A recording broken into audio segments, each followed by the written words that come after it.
7 Indigenous students who all left their homes in remote First Nations to attend school in Thunder Bay were tragically found dead between 2000 and 2011. Those deaths led to a coroner's inquest that wrapped up in June of last year, with the jury making a total of 145 recommendations. 1 year later, various stakeholders gathered here at the LU Law School as lawyers for 6 of the 7 families issued a report card related to how much progress has been made on implementing those recommendations and what still needs to be done. We wanted to come up with an objective system that would allow us to come up with a conclusion not based on what we thought, but based on the results as we saw them. Out of 8 organizations, Thunder Bay's police received a B+, while the federal government received a D. Jonathan Rudin from Aboriginal Legal Services says this year's overall grade of C+ is because of Ottawa's lack of progress, which in turn hinders on the progress of the small local organizations. The schools have done a lot, but a number of the things they can't complete.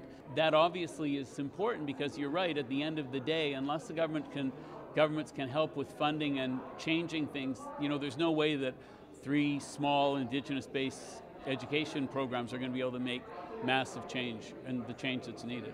Despite the lack of funding, the Northern Anishinaabe Education Council and 2 other First Nations-based education programs received the highest grades.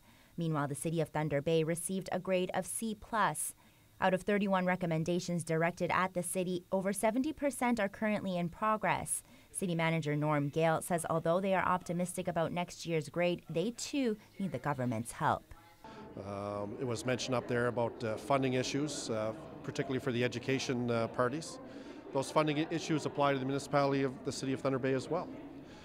We appeal for help from Ontario and from Canada so that we can realize our vision and the direction provided by City Council as to the specific outcomes of the recommendation. Rudin says although the families are very interested in the report, they have not seen the final results just yet. He says they will be back next year and the year after that until they see progress being made or completed on all 145 recommendations. Christina Jung, TBT News.